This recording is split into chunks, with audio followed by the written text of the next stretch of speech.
Camera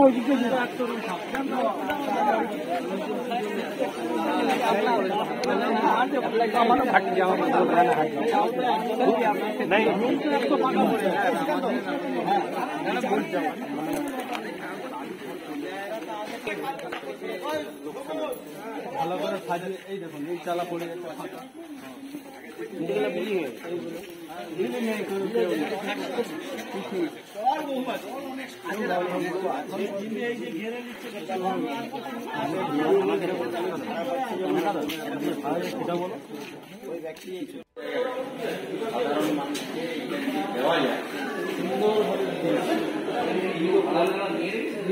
কিছু একটা অজানা কারণ আছে যে কারণের জন্য এখানে কাউকে দিচ্ছেও না।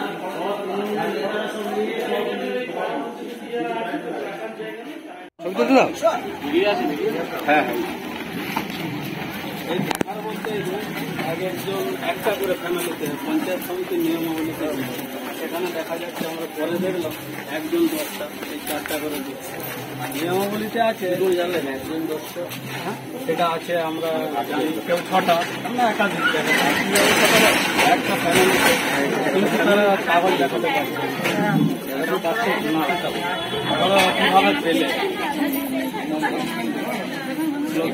নিয়ম যেটা হয়েছে যে আবেদন করতে হবে, আবেদন করলে লটারির মাধ্যমে কিন্তু এরা কি করেছে এক একটা ফ্যামিলিকে 7টা 8টা 10টা 4টা 3টা এরকম করে এক একজনকে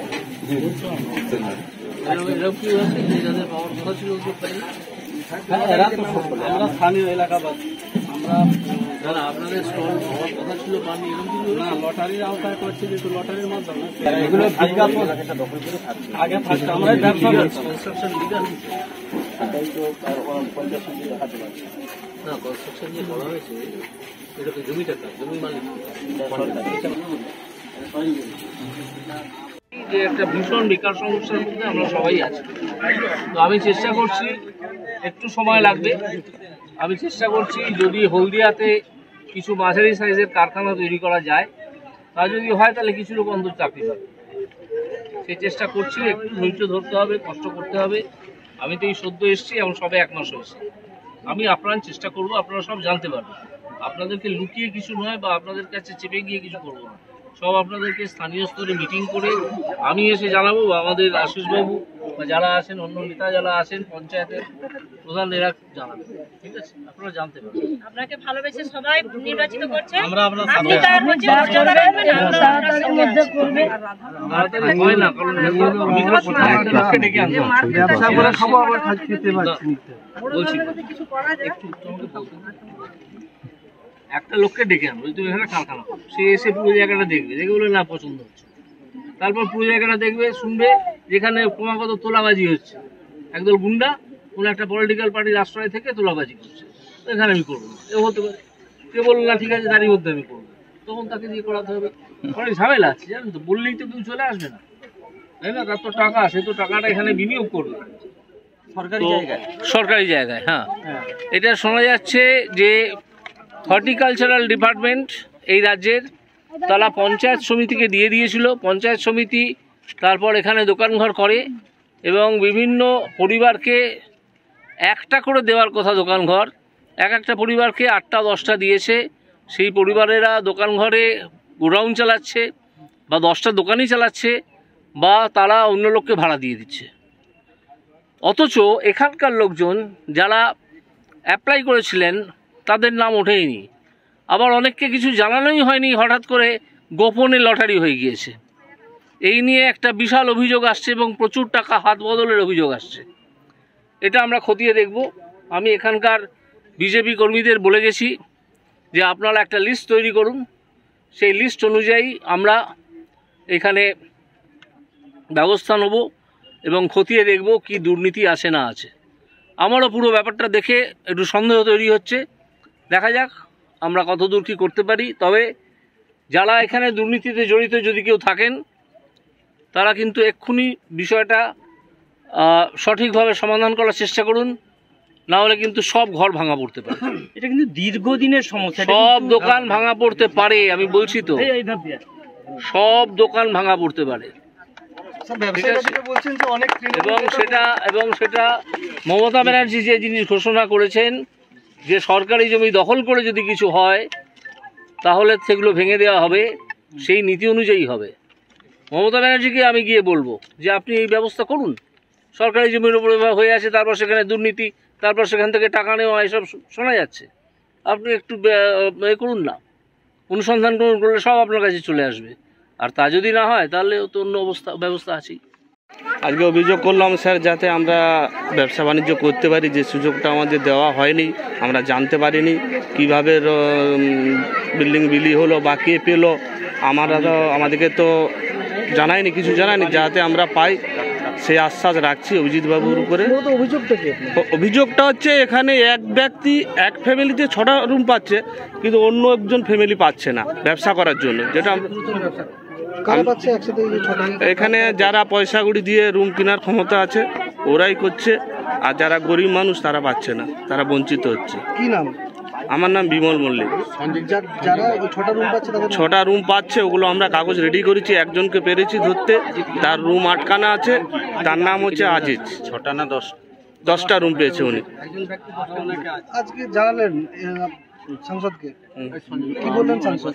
সাংসদ আমাদেরকে আশ্বাস দিয়ে গেছে যে আমি তো এই সবে মাত্র 1 মাস এসেছি, আমাদের একটু সুযোগ দেওয়া হোক, চেষ্টা করবো যাতে আমরা।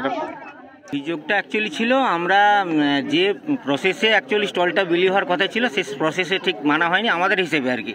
আমরা যা তথ্য পেলাম তো স্টলটা অনেকভাবেই বেনিয়মভাবে বিলি হয়েছে, আমরা এটা মানতে পারছি না। একটা স্টল একজনই পাবে, সেই বায়োলো আমাদের কাছে আছে, পেপারসও আছে। তো সেই হিসেবে আমরা এখন বলতেছি যে না, যা হিসেব তাই হিসেবেই পাক, আমাদের তাতে আপত্তি নেই, বা বিলি বন্টন হোক সঠিকভাবে, এটাই আমরা চাই। এটা কত সাল থেকে হয়েছে? এটা ধরুন আমাদের কাছে অ্যাকচুয়ালি লিগেলি যে বিলিটা হয় 17 সাল থেকে, তার আগেও আমরা বসছি, কিন্তু লিগেলি ভাবে 17 সাল থেকে বসছি আমরা। আর বেনিয়মটা ঠিক 2-3 বছর পর থেকেই দেখা যায়। কত টোটাল স্টল আছে? স্টল আছে স্যার 120-56, তার মানে আপনার 172টার মতো স্টল আছে টোটাল। 120 না সবগুলো ব্যবহার হয়নি? না, সবগুলো এখনো ব্যবহার হয়নি, কিন্তু বিলি হয়ে গেছে। টোটাল কত বিলি হয়ে গেছে? সেটা বিলিটা বেনিয়ম আমাদের হিসেবে বেনিয়ম হয়েছে আমাদের। আমরা চাচ্ছি ফ্রেশ ভাবে পাক, ব্যবসায়ী পাক, কোনো বাইরের কোনো লোক এসে এখানে এসে স্টলটা পাক। স্থানীয় ব্যবসায়ীরা পাচ্ছে না, ঠিক মতো পাচ্ছে না, বাইরের লোক পাচ্ছে। এখন লটারি হলে যে ব্যবসা চলি করেনি সেও দেখা যাচ্ছে ওইখানে পায়নিও কিছু লোক আছে, এখন পায়নি কিছু আছে, এবং যেটা হয়েছে সেটাও প্রসেসে হয়। আমরা যাচ্ছি বন্টনটা সঠিকভাবে হোক। বাসিন্দা দীর্ঘদিন ব্যবসা করার জন্য আমরা উৎসাহিত ছিলাম, কিন্তু আমরা এখানে কোনো কিছু পাইনি। আমাদেরকে তাড়িয়ে দিয়ে বললো এক সময় যে যখন হচ্ছে জেলা পরিষদ এমন তৃণমূলের বিধায়ক থাকে এখানে, আর উনি এমন এসে বলে, বিধায়ক বা ওই পঞ্চায়েত সমিতির লোক, উনি এমন বলে হ্যাঁ তোমরাও পাবে, কিন্তু জানিনি ভিতর থেকে ওদের মধ্যে কি ঘাবলাতি হচ্ছে। কিন্তু আমাদেরকে হাঁটি দিয়ে এমন বাইরের লোকদের নিয়ে এসে কি করলো, এখানে মানে দোকানদানিতে মজবুত করলো, কিন্তু আমরা কোনো মতেই জানতেই পারলাম নি এখানে কি হলো। আজ পর্যন্ত আমাদের হদিশ নেই। কিন্তু এই এখন কেন তোড়জোড় হচ্ছে, একজন পরিবার 4টা-5টা করে স্টল পাচ্ছে, উপরন্ত কি হচ্ছে 5 লাখ টাকা করে, এমন ওরা বলছে যে আমরা কিনছি 5 লাখ টাকা। 5 লাখ টাকা কাকে দিচ্ছে? যদি এটা পঞ্চায়েত সমিতির জায়গা হয়ে থাকে তাহলে এটা 5 লাখ টাকাটা কাকে দিচ্ছে? এটা তো সরকারের জায়গা, তাহলে কাকে দিচ্ছে? এইটাই আমাদের মূল উদ্দেশ্য। আর এটা যেন আমরা কি সফল পাই, আর আমরা কি সঠিক বিচারটাও পাই, এটাই হচ্ছে আমাদের আবেদন। স্থানীয় এমপি তো আজকে এসেছিল এখানে, কি বললো? উনি যা বলছেন খুব সুন্দর, কারণ উনিও আমাদের কি করলো, আশা দিল। উনিও যদি চায় যে এই জায়গাগুলোকে কোনো রকম কারখানা করে যায় সে তো আরোই ভালো হবে। দোকানদানি যেটা আছে বাকি জায়গা যদি কারখানা করা যায় তো অনেক কি হবে, গরিব লোকেরাও কি হবে, কাজ পাবে। কিন্তু এখানে লোকেরা কি করে, দিন মজুর, এখানে খেটে খায়, কিন্তু খেটে খাওয়া মানুষের কোনো কিছু নেই বললেই চলে, দিন আনে দিন খায়। এই যে বর্ষাকাল, এই বর্ষাকালে খুব সমস্যা, মানুষের কি করবে, দিন মজুর তো কেমন হয়, তাদের হচ্ছে কোনো কিছু নেই, কিন্তু সে জানে সব কিছুই। কিন্তু আমরা চাইছি যেটা ভালো হবে সেটা যেন হয়। আর অভিজিৎ বাবু তো এমন বলেই গেল, যেন এই যে আশ্বাস দিয়ে গেল এটা যেন সফল হয়।